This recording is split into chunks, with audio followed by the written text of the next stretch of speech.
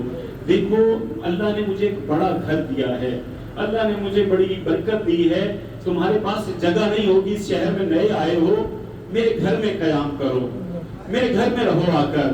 اور دیکھو تم کھانا بھی نہیں کھایا ہوگا تم نے, آؤ میں تمہیں کھانا کھلاتا ہوں. اور تم سفر کے تھکے ہوئے ہو, تمہارا لباس بوسیدہ ہو چکا ہے, میں تمہیں لباس دوں گا. اور میرے بھائی تم شام سے آئے ہو, دور کا سفر کر کے آئے ہو, ممکن ہے زاد راہ ختم ہو گیا ہو, میں تمہیں زاد راہ بھی دوں گا. 4 چیزیں امام حسن مجتبی نے اس شامی کو بتائیں اور اس شامی کو دیں. کیوں مولا اس کے ساتھ اتنے محبت سے کیوں پیش آ رہے ہیں؟ ممکن ہے امام حسن یہ چاہتے ہو کہ یہ شامی جائے, اور شام کے لوگ جب اس سے پوچھیں کہ تم حج کرنے کے لیے گئے تھے تو مدینے والوں کا رویہ کیسا تھا, تو یہ لوگوں کو بتائے کہ میرے ساتھ ایسے ایسے ہی کیا گیا, میں مسافر تھا تو مجھے جگہ دی گئی, میں بھوکا تھا تو مجھے کھانا دیا گیا, میرا لباس بوسیدہ ہو گیا تھا تو مجھے لباس دیا گیا, مجھے زاد راہ دیا گیا. گویا کہ امام حسن شامیوں تک یہ پیغام پہنچانا چاہ رہے ہیں کہ اے شامیوں, اگر کبھی علی کی اجڑی ہوئی بیٹیاں تمہارے شہر میں آئیں, ارے اگر کبھی مسافر تمہارے شہر میں آئیں تو مسافروں کے ساتھ بدسلوکی نہیں کرتے, ان کو اچھی جگہ دیا جاتا ہے. لیکن شام والوں نے علی کی بیٹیوں کو زندان میں قید کیا, ارے ان کو کھانے پینے کے لیے کچھ دیا جاتا ہے, لیکن علی کی بیٹیوں کے ساتھ یہ سلوک کیا گیا کہ زینب ایک دن بیٹھ کر نماز پڑھ رہی تھی کہ سید سجاد نے سوال کیا, پھوپھی اماں بیٹھ کر کیوں نماز پڑھ رہی ہیں؟ امام بی بی فرماتی ہیں, بے بیٹا کہ یہ امت جو کھانا دیتی ہے, یہ شام والے جو کھانا دیتے ہیں, اس کی مقدار اتنی کم ہوتی ہے کہ بنی ہاشم کے بچے بھوکے رہ جاتے ہیں, میں اپنے حصے کا کھانا ان کو دے دیتی ہوں. تمام دن روزے رکھ رکھ کے اتنی نحیف ہو چکی ہوں کہ سجاد مجھ سے کھڑا نہیں ہوا جاتا. ارے شام والوں, مسافر آئیں تو انہیں کھانا دیا جاتا ہے, تم نے کھانا نہیں دیا. ارے شام والوں, اگر کوئی مسافر آ جائے اسے لباس دیا جاتا ہے, تم نے نبی زادیوں کو بازار شام میں کھڑا کر کے اگر کسی نے چادریں دی تو ان کے سروں سے چادریں اتار لی. اور شام والوں, اگر کوئی مسافر آئے تو اسے زاد راہ دیا جاتا ہے, کٹے ہوئے سر نہیں دے دیے جاتے. ارے شام کا زندان ہے, رہائی کا اعلان ہوا کہ آل محمد تمہیں رہا کر دیا گیا ہے. جانتے ہیں رہائی کا جیسے ہی خبر سنی, رہائی کی خبر سنتے ہی بی بی نے کہا کہ 3 باتیں ہیں, 3 چیزیں ہیں کہ جن کا مجھے توقع ہے. ایک مجھے عزاداری کرنے دی جائے, ایک ہمارا لٹا ہوا سامان دیا جائے, اور کسی کو ہمارے ساتھ مدینے بھیجا جائے. ارے بی بی نے کہیں سروں کا مطالبہ نہیں کیا تھا, لیکن ان ملعونوں نے سر بھیجنے شروع کیے. یہ سر ایسے ہیں کہ ان کا استقبال کرنے کے لیے زینب کبریٰ آگے بڑھی. ارے کیسے استقبال نہ کریں؟ علی اصغر کا سر آ رہا ہے, جس شہید کا سر آ رہا ہے, زینب کبریٰ بڑھ کر استقبال کر رہی ہیں. حسن نے یہ تو تقاضا نہیں کیا تھا کہ اس طرح سے پیش آنا, ہر سر کا استقبال کر رہی ہیں. کہتے ہیں 2 سر ایسے آئے کہ جن کا استقبال نہیں کیا گیا. بی بی نے دونوں سروں کو تھاما, زمین پر رکھ دیا, انتظار کر رہی ہے بھائی کے اس سر کا جسے کربلا کے اندر بھوکا پیاسا شہید کر دیا گیا. وَسَيَعْلَمُ الَّذِينَ ظَلَمُوا أَيَّ مُنقَلَبٍ يَنقَلِبُونَ مَاتَ مِنْ حُسَيْنٍ.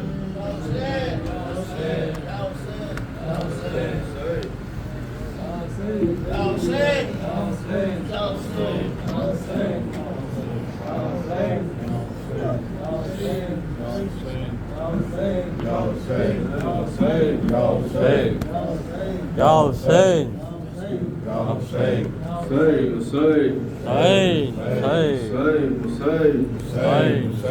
قبر پہ زہرا کی ایک دکھیا یوں رو رو چلائی ہے. قبر پہ زہرا کی ایک دکھیا یوں رو رو چلائی ہے. کرب بلا میں گھر کو لٹا کر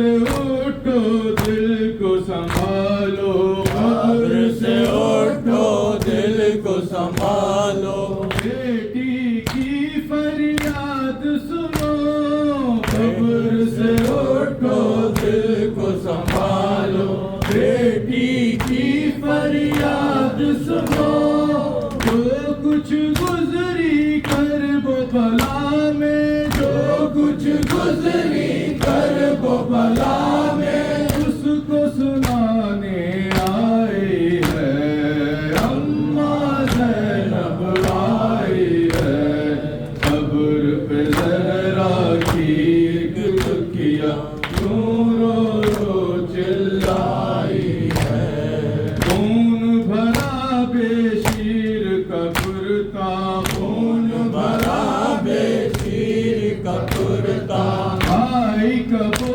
سیدھا جاما، خون بھرا بے شیر کا کرتا، آئی کبو سیدھا جاما، دیکھو وہ دکھیا کرب و بلا سے، دیکھو وہ دکھیا کرب و بلا سے، کیا کیا تحفے لائی ہے اماں زینب آئی ہے، قبر پہ زہرا کی ایک تکیہ یوں رو رو چلائی ہے، آئے وہ جس کو ناز و نعم سے، آئے وہ جس کو ناز و نعم سے، پیس کے چکی پالا تھا، آئے وہ جس کو ناز و نعم سے، پیس کے چکی پالا تھا،